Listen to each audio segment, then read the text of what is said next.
ಅಮೃತ, ನಾನು ನಿನ್ಗೊಂದು ಮಾತು ಹೇಳಬೇಕಿತ್ತು. ಅದೇನು ಹೇಳು ನಾಗರತ್ನ. ನೀನು ತುಂಬ ಅಪಾಯದಲ್ಲಿದೆಯಾ. ನಿನ್ನನ್ನು ಕಾಪಾಡು ಅಂತ ಶಾಸ್ತ್ರಿಗಳು ಹೇಳಿ ಕಳಿಸಿದ್ರು. ಈಗ ನಾನು ನಿನ್ನನ್ನು ಕಾಪಾಡಿ ಶಾಸ್ತ್ರಿಗಳು ನನಗೊಪ್ಸಿದ ಕೆಲಸನ ನಾನು ಮುಗಿಸಿದ್ದೀನಿ. ನಾನು ಶಾಸ್ತ್ರಿಗಳನ್ನ ನೋಡೋದಕ್ಕೆ ಆಶ್ರಮಕ್ಕೆ ಹೋಗಬೇಕು. ಆ ತ್ರಿವೇಣಿಗೆ ಅದು ಹೇಗೆ ಅಂಥ ಶಕ್ತಿ ಬಂತು ಅಂತ ನನಗೆ ಗೊತ್ತಾಗ್ತಾ ಇಲ್ಲ. ಒಂದು ವೇಳೆ ಆ ಮಾಂತ್ರಿಕ ಬಾಬಾ ಏನಾದರೂ ಅಂಥ ಶಕ್ತಿ ಕೊಟ್ಟಿರ್ಬೋದಾ, ಅದು ಗೊತ್ತಾಗ್ತಾ ಇಲ್ಲ. ಆದರೆ ಸರಿಯಾದ ಸಮಯಕ್ಕೆ ಬಂದು ನೀನು ನನ್ನನ್ನು ಕಾಪಾಡಿಬಿಟ್ಟೆ. ನಿನಗೆ ಹೇಗೆ ಕೃತಜ್ಞತೆ ಹೇಳಬೇಕು ನನಗೆ ಗೊತ್ತಾಗ್ತಾ ಇಲ್ಲ. ನೀನು ನನಗೆ ಕೃತಜ್ಞತೆ ಹೇಳಲಿ ಅಂತ ನಾನು ನಿನ್ನನ್ನು ಕಾಪಾಡಲಿಲ್ಲ. ನಾಗಮಣಿಯಾಗಿ ನಿನ್ನನ್ನು ಕಾಪಾಡೋದು ನನ್ನ ಕರ್ತವ್ಯ. ಅದಕ್ಕೆ ನಾನು ನಿನ್ನನ್ನು ಕಾಪಾಡಿದ್ದು. ಹಾಗೆ ನಿನ್ನನ್ನು ಕಾಪಾಡೋದಕ್ಕೆ ಆ ಪರಶಿವನ ಇಚ್ಛೆ ಇತ್ತು, ಶಾಸ್ತ್ರಿಗಳ ಆಜ್ಞೆನೂ ಇತ್ತು. ಸರಿ, ನನಗೆ ಸಮಯ ಆಗ್ತಾ ಇದೆ, ನಾನು ಶಾಸ್ತ್ರಿಗಳ ಹತ್ರ ಹೋಗ್ತೀನಿ. ನಾನು ನಿನ್ನ ಜೊತೆಗೆ ಬರ್ತೀನಿ. ನಾನು ಶಾಸ್ತ್ರಿಗಳನ್ನ ನೋಡಿ ಅವ್ರ ಹತ್ರ ಸ್ವಲ್ಪ ಮಾತಾಡೋದಿತ್ತು. ಅಗತ್ಯವಾಗಿ.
ಇದು ಅಮೃತ ಅಲ್ವಾ?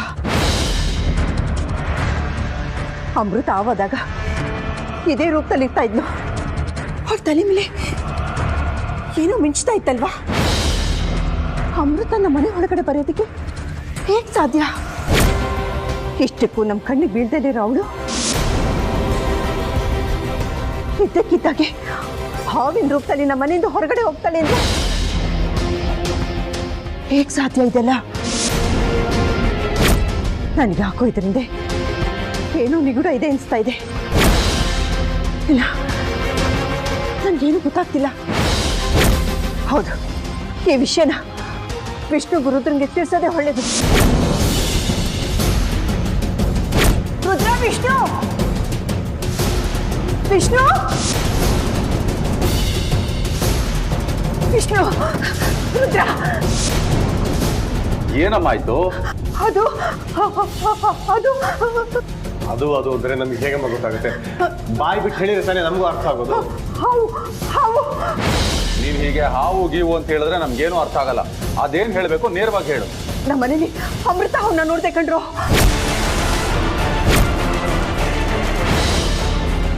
ಏನಮ್ಮ ಹೇಳ್ತೀಯ? ಕನ್ಸ್ಕಿನ್ಸಿಡಾರೋ ಕಂಡ್ಯಾ? ಅಯ್ಯೋ, ಹಗ್ಲು ಕನ್ಸು ನನ್ನ ಯಾಕೋ ಕಾಣ್ಲಿ?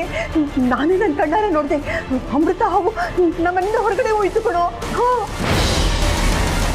ಅದು ಅದೇ ಅವಳ ಎಡೆ ಮೇಲೆ ನಾಗಮಣಿತನ ಒಳಿ ವಸ್ತು ಇತ್ತು. ಏನಮ್ಮ ಹೇಳ್ತಿದ್ಯಾ? ನಾಗಮಣಿ ತರ ಹೊಳೆಯೋ ವಸ್ತುನ ಯಾವ ಕಡೆ ಹೋಯ್ತಮ್ಮ? ಹೊರಗಡೆ ಹೋಯ್ತು. ಬೇಗ ಬನ್ನಿ.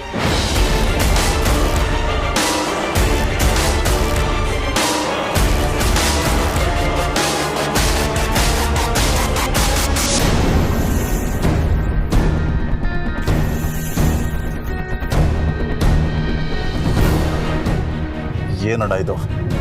ಆ ನಾಗಮಣಿ ನಮ್ಮ ಕೈಯಿಂದ ಸ್ವಲ್ಪ ಹೊತ್ತಲ್ಲಿ ತಪ್ಪಿಸ್ಕೋಗ್ತಾನ. ಅಲ್ಲ ರುದ್ರ, ಇಷ್ಟು ದಿನ ನಾಗಮಣಿ ನಮ್ಮ ಮನೆಯಲ್ಲಿದ್ದರೂ ನಮಗೆ ಹೇಗೆ ಗೊತ್ತಾಗಲಿಲ್ಲ ಅಂತಲೇ ನನಗೆ ಅರ್ಥ ಆಗ್ತಾ ಇಲ್ಲ.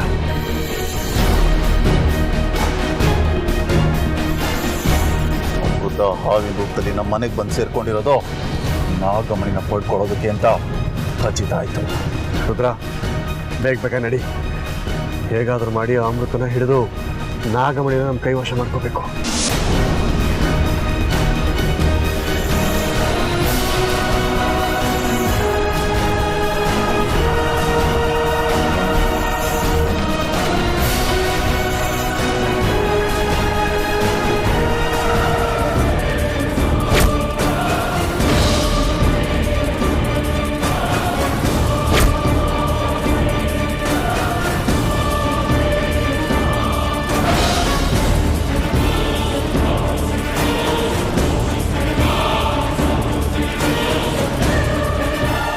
ರುದ್ರ, ಎಲ್ಲೂ ಹೋಯ್ತು ಹಾವು? ಎಲ್ಲೂ ಕಾಣ್ತಾನೆ ಇಲ್ಲ. ಶಾಸ್ತ್ರಿಗಳ ಆಶ್ರಮದೊಳಗಡೆ ಏನಾದರೂ ಹೋಗಿರ್ಬೋದಾ? ಇಲ್ಲ ರುದ್ರ, ಆಶ್ರಮದ ಒಳಗಡೆ ಹೋಗಿರೋದಕ್ಕಂತೂ ಸಾಧ್ಯನೇ ಇಲ್ಲ. ಅದೇಗ ಅಷ್ಟೊಂದು ನಿಖರವಾಗಿ ಹೇಳ್ತಾ ಇದೆಯಾ? ನಾಗಮಣಿ ಸಿಕ್ಕ ತಕ್ಷಣ ಅವಳು ತನ್ನ ಲೋಕಕ್ಕೆ ಹೋಗೋಕ್ಕೆ ಪ್ರಯತ್ನ ಮಾಡ್ತಾಳೆ ಅಂತೇಳಿ ಬಾಬಾ ಹೇಳಿದ್ದನ್ನು ಮರ್ತ್ಬಿಟ್ಯಾ? ಹೌದಲ್ವಣ್ಣ? ನೋಡು, ಇಲ್ಲಿ ನಿಂತು ಸುಮ್ಮನೆ ಸಮಯ ವ್ಯರ್ಥ ಮಾಡೋದಕ್ಕಿಂತ ಬೇರೆ ಕಡೆ ಎಲ್ಲ ಆಶ್ರಮದಲ್ಲಂತೂ ಖಂಡಿತ ಇರೋದಿಲ್ಲ ಅವಳು.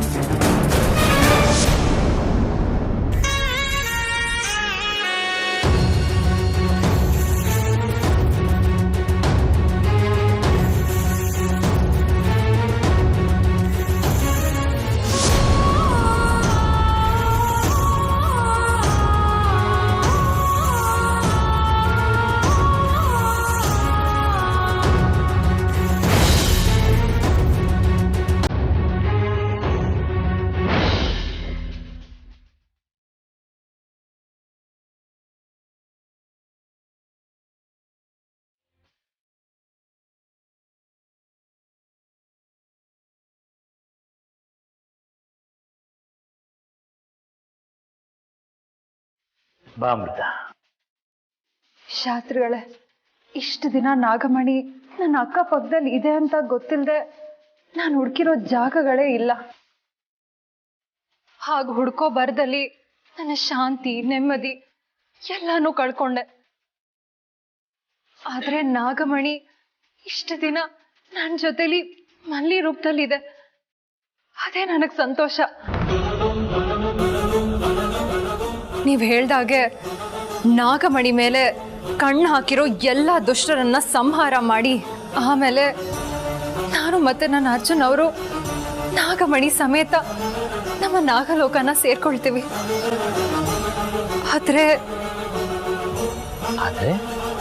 ಆದ್ರೆ ನಮ್ದ ನಾಗಮಣಿನ ಅದ್ರ ಮೂಲ ರೂಪದಲ್ಲಿ ನನ್ನ ಲೋಕಕ್ಕೆ ತಗೊಂಡು ಹೋಗೋವರೆಗೂ ಅದು ಮಲ್ಲಿ ರೂಪದಲ್ಲೇ ನನ್ನ ಜೊತೆಲಿ ಇರ್ಬೋದಾ?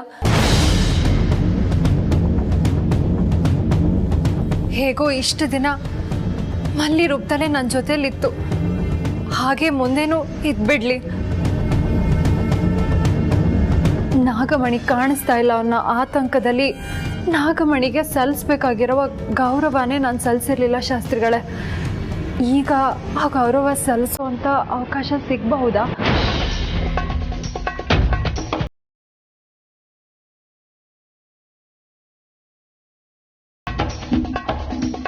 ಇನ್ನು ಎಲ್ಲೆಲ್ಲಿ ಅಂತ ಹುಡ್ಕೋದು ರುದ್ರ, ನನಗಂತೂ ಗೊತ್ತಾಗ್ತಾ ಇಲ್ಲ.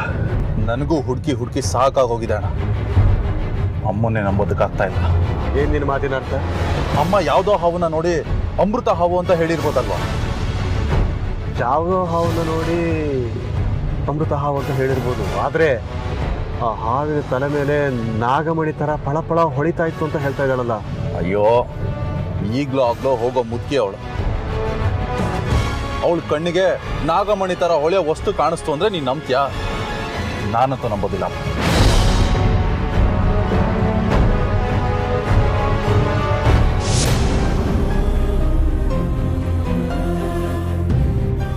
ಶಾಸ್ತ್ರಿಗಳೇ, ನನ್ನ ಪ್ರಶ್ನೆಗೆ ನೀವು ಉತ್ತರ ನೀಡಲಿಲ್ಲ.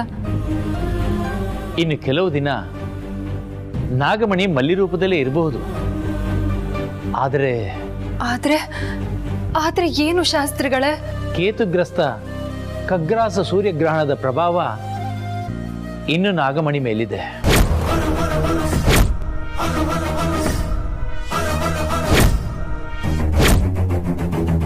ಆ ಗ್ರಹಣದ ಪ್ರಭಾವ ನಾಗಮಣಿ ಮೇಲಿರೋದ್ರಿಂದ ನಾಗಮಣಿಗೆ ಮೊದಲಿನ ಶಕ್ತಿ ಇಲ್ಲ.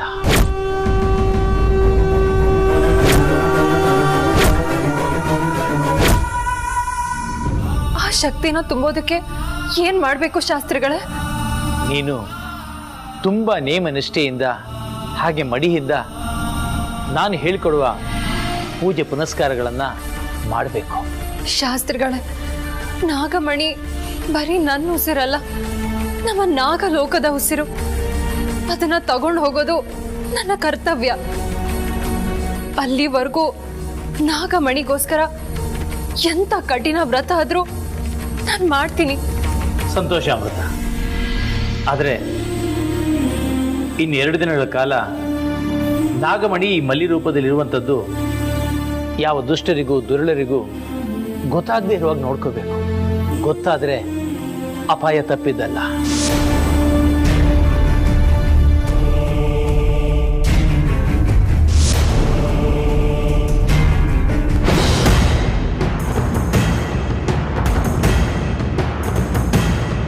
ಈ ಮನೇಲಿ ನಡೀತಾ ಇರೋದು ನೋಡಿದ್ರೆ ನನ್ನ ಕಣ್ಣೆ ನಾನು ನಂಬಬೇಕೋ ನಂಬಾರ್ದೋ ಗೊತ್ತಾಗ್ತಿಲ್ವಲ್ಲ. ತಲೆ ತುಂಬ ಸಿಡಿತಾ ಇದೆ.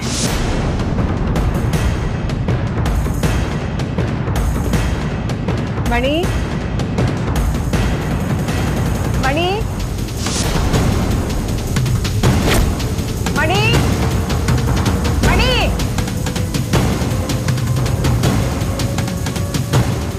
ಇದೇನಿದು? ಒಂದ್ಸಲ ಕೂಗಿದ ತಕ್ಷಣ ಪ್ರತ್ಯಕ್ಷ ಆಗ್ತಿದ್ಲು. ನಾನು ಇಷ್ಟು ಜೋರಾಗಿ ಕೂಗ್ತಾ ಇದ್ರು ಬರ್ತಾ ಇಲ್ವಲ್ಲ ಇವಳು. ಇವಳೇನು ಬೇಕು ಅಂತ ಬರ್ತಾ ಇಲ್ವಾ? ಏನಾಗಿದೆ ಇವಳಿಗೆ? ಮಣಿ ಏ ಮಣಿ, ಏನಾಗಿದೆ ಇವಳಿಗೆ? ನಮ್ಮನೆಗೆ ಸೊಸೆಯಾಗಿ ಬಂದು ಇಷ್ಟು ದಿನ ಆಯ್ತು. ಒಂದು ದಿನ ಇವಳು ಮೈ ಮರ್ತಿಲ್ಲ. ಇವತ್ತು ಯಾಕೆ ಈ ರೀತಿ ಮಾಡ್ತಿದ್ದಾಳೆ? ಇವಳು ನಿಜವಾಗ್ಲೂ ಮೈ ಮರಿತಿದ್ದಾಳ ಅಥವಾ ಇದರಿಂದ ಬೇರೆ ಏನಾದರೂ ಇದೆಯಾ? ಇಲ್ಲ, ಇದರಿಂದ ಇರೋ ಗೂಢಾರ್ಥನ ನಾನು ತಿಳ್ಕೊಳ್ಳೇಬೇಕು. ಮಣಿ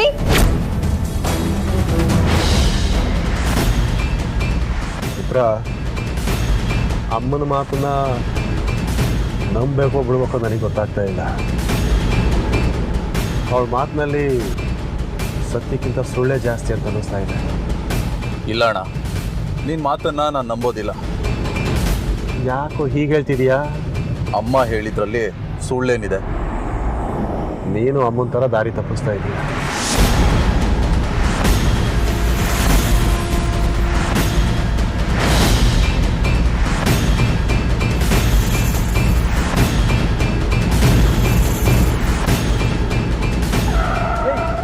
ಕಾರ್ ಯಾಕೆ ನಿಲ್ಲಿಸ್ತಾ ಇದೀಯಾ? ಅಮೃತ ಹಾವನ್ನ ನೋಡಿದೆ, ಈಗ ತಾನೇ ನೋಡಿದೆ ಅಣ್ಣ. ಸುಮ್ಮನೆ ತಲೆ ಕೆಟ್ಟೊಂದು ಥರ ಮಾತಾಡ್ಬೇಡಪ್ಪ, ನಡಿ ಹೋಗೋಣ. ಸತ್ಯವಾಗ್ಲೂ ನೋಡಿದೆ, ಬಾ ನಾನು ತೋರಿಸು.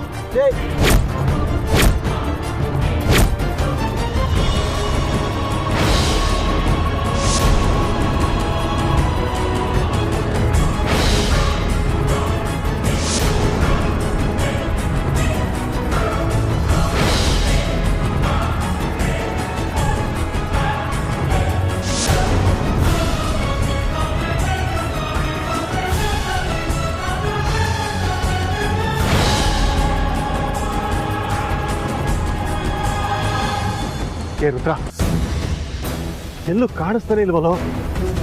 ಅಯ್ಯೋ ಅಣ್ಣ, ನಾನು ನಿಜವಾಗ್ಲೂ ನೋಡಿದೆ ಅಣ್ಣ. ನಿನ್ನ ಕಣ್ಣಿಗೆ ಬಿದ್ದ ಹಾವು ನನಗೆ ಯಾಕೆ ಕಾಣಿಸ್ತಿಲ್ಲ? ನೀನು ಮಾತಾಡ್ತಾ ಇರೋದನ್ನ ನೋಡ್ತಾ ಇದ್ರೆ ನನ್ನ ಮಾತನ್ನ ನೀನು ನಂಬ್ತಾ ಇಲ್ಲ ಅನ್ಸುತ್ತೆ. ಅನ್ನಿಸ್ತಾ ಇರೋದಲ್ಲ ಕಣೋ, ನಂಬೋದಕ್ಕೆ ಆಗ್ತಾ ಇಲ್ಲ ನನಗೆ. ಯಾಕೆ? ಯಾಕೆ ಅಂದರೆ ನೀನು ಅಮ್ಮನ ಥರ ಭ್ರಮೆನಲ್ಲಿದೆಯಾ, ಅದಕ್ಕೆ. ಏನು ನಾನು ಭ್ರಮೇಲಿದ್ದೀನ? ಮತ್ತಿನೇನೋ, ಅವಳು ಅಮೃತ ಹಾವು ನಾಗಮಣಿನ ತಲೆ ಮೇಲೆ ಹೊತ್ಕೊಂಡು ಹೋಗ್ತಾ ಇರೋದನ್ನು ನೋಡಿದೆ ಅಂತ ಹೇಳಿದ್ದೆ. ಅದು ನಂಬ್ಕೊಂಡು ನೀನು ಪರದಾಡ್ತಾ ಇದೆಯಾ, ನನ್ನನ್ನು ಪರದಾಡಿಸ್ತಾ ಇದೆಯಾ. ಭ್ರಮೆನಲ್ಲಿದ್ದು ನೀನು ಅದನ್ನೇ ಮಾಡ್ತಾ ಇದೆಯಾ ಈಗ. ಇಲ್ಲ ಅಣ್ಣ. ಇಲ್ಲ ಅಂದರೆ ನನ್ನ ಕಣ್ಣಿಗೆ ಆ ಅಮೃತ ಹಾವು ಯಾಕೆ ಕಾಣಿಸ್ತಲ್ಲ ಹೇಳಪ್ಪ? ಅದೇ ನನಗೂ ಗೊತ್ತಾಗ್ತಾ ಇಲ್ಲ. ನೋಡೋ, ನಿನ್ನ ಥರ ಅಮ್ಮನ ಥರ ಭ್ರಮೆನಲ್ಲಿ ಬದುಕೋದಕ್ಕೆ ನನಗೆ ಇಷ್ಟ ಇಲ್ಲ, ಆಗೋದು ಇಲ್ಲ ಕೂಡ. ಅಣ್ಣ, ನಾನು ಆ ಹಾವನ್ನ ಕಣ್ಣಾರೆ ನೋಡಿದ್ದು ಸತ್ಯ. ಸತ್ಯ ಆದ್ರೆ ಹಾವು ನನ್ನ ಕಣ್ಣಿಗೆ ಯಾಕೆ ಕಾಣಿಸ್ತಾ ಇಲ್ಲ?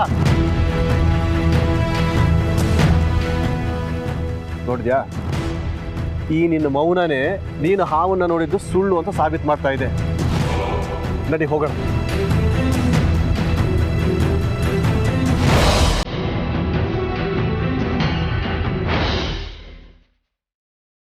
ಮಣಿ ಮಣಿ ಮಣಿ ಎಲ್ಲಿ ಹೋದ್ಲು? ಮಣಿ ಮಣಿ ಎಲ್ಲಿ ಹೋದ್ಲು ಇವಳು?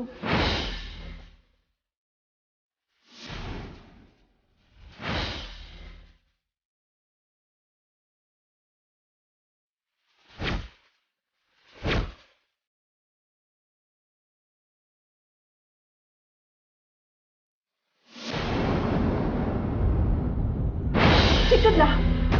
60ಕ್ಕೆ ಅರಳು ಮರಳು ಅಂತ ಗೊತ್ತಿದ್ರು ನೀನು ಹೇಳಿದೆ ಅಂತೇಳಿ ಅವಳನ್ನ ಹುಡುಕಕ್ಕೆ ಹೋದ್ವಲ್ಲ, ಅದು ನಮ್ಮ ತಪ್ಪು. ಏನೋ ನಿನ್ ಮಾತಿನ ಅರ್ಥ? ಯಾವ ಹಾವು ಇಲ್ಲ, ಯಾವ ಹೊಳೆಯೋ ವಸ್ತು ಇಲ್ಲ ಅಂತ ಅರ್ಥ. ಅಯ್ಯೋ ದೇವ್ರೆ, ನಾನು ಸುಳ್ಳು ಹೇಳ್ತಿಲ್ಲ ಕಣೋ, ನಾನೇ ನನ್ನ ಕಣ್ಣಾರ ನೋಡ್ದೆ. ಅಮ್ಮ, ಸುಮ್ಮನೆ ಏನೇನೋ ಹೇಳಿ ನಮ್ಮ ತಲೆ ತಿನ್ಬೇಡ. ಅಯ್ಯೋ ದೇವ್ರೆ, ಅಮೃತ ಹಾವು ನಮ್ಮ ಮನೆಯಿಂದ ಹೊರಗಡೆ ಹೋಗಿದ್ನ ನಾನೇ ನನ್ನ ಕಣ್ಣಾರ ನೋಡಿದ್ದೀನಿ. ಬೇಕಾದ್ರೆ ಯಾವ ದೇವ್ರ ಮೇಲೆ ಬೇಕಾದ್ರೂ ಪ್ರಮಾಣ ಮಾಡ್ತೀನಿ. ಯಾವ ವಿಚಾರಕ್ಕೂ ಅಷ್ಟು ಸುಲಭವಾಗಿ ನೀನು ದೇವ್ರ ಮೇಲೆ ಪ್ರಮಾಣ ಮಾಡೋದಿಲ್ಲ. ಆದರೆ ಈ ವಿಷಯನ ಇಷ್ಟೊಂದು ವಿಶ್ವಾಸದಲ್ಲಿ ಹೇಳ್ತಾ ಇದೀಯ ಅಂದರೆ ಏನೋ ಇರಬೇಕು. ಈಗಲಾದ್ರೂ ನಂಬ್ತೀಯ ನಾನಲ್ಲಿ ಹಾವನ್ನ ನೋಡಿದೆ ಅಂತ ಹೇಳಿದ್ದನ್ನ? ನಂಬ್ತೀನಿ ಕಣೋ, ಆದರೆ ನಮ್ಮ ಕಣ್ಣಿಂದ ಹೇಗೆ ತಪ್ಪಿಸ್ಕೊಂಡು ಪ್ರತಿ ಸಲ ಏನಾದರೂ ಒಂದಾಗಿ ಕೈಗೆ ಬಂತು ಬಾಯಿಗೆ ಬರಲಿಲ್ಲ ಅನ್ನೋ ಹಾಗಾಗತ್ತೆ. ಈ ಸಲನೂ ನಾಗಮಣಿ ನಮ್ಮ ಕೈ ತಪ್ಪೋಯ್ತು. ಅದೇ ಅಣ್ಣ ನನಗೂ ಬೇಜಾರಾಗ್ತಾ ಇರೋದು.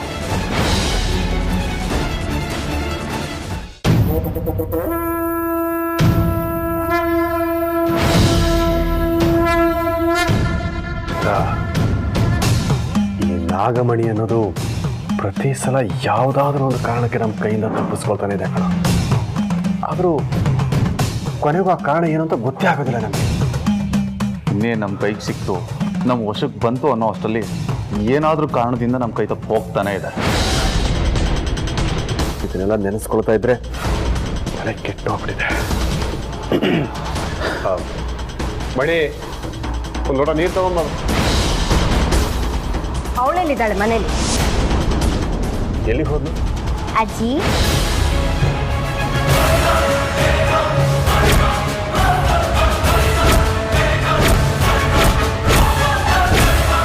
ಅಜ್ಜಿ ಯಾಕೆ ಹಾಗೆ ನಿಂತ್ಬಿಟ್ರಿ? ಗಂಟ್ಲೇನಾದ್ರೂ ಒಣಗ್ತಾ ಇದೆಯಾ? ನೀರು ತಗೊಳ್ಳಿ ಅಜ್ಜಿ. ಅಜ್ಜಿ, ನಿಮ್ಮನ್ನೇ ಕೇಳ್ತಾ ಇರೋದು, ನೀರೇನಾದ್ರೂ ಬೇಕಿತ್ತಾ?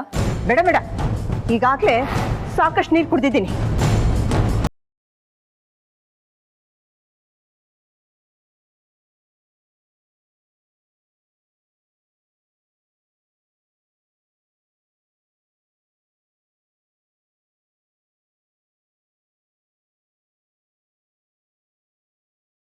ನಡ್ಕೊಳ್ತಿರೋದು ನೋಡ್ತಾ ಇದ್ರೆ ನನಗೇನೋ ತುಂಬ ವಿಚಿತ್ರ ಅನ್ನಿಸ್ತಾ ಇದೆ.